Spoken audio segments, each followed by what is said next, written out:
தடை 100 வந்தாலும் செயல் வெற்றி ஆக்கி தரும் தாராள குணம் கொண்டவன் நீ வலை வீசும் அறிவுக்கு தொலைவானவானாகி மாறாது அருள் செய்பவன் தீராத காதலோடு திருவடியை தொழுபவர்க்கு திரவியமே தருகின்றவன்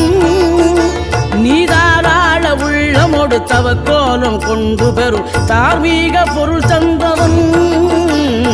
தார்மீக பொருள் தந்தவன் ஆறுபடை வீடும் அருள் வழங்கும் முருகா அருகே நீ ஓடோடிவா மூவிரண்டு முகம் ஜொலிக்க 2 கரங்களுடன் ஆதர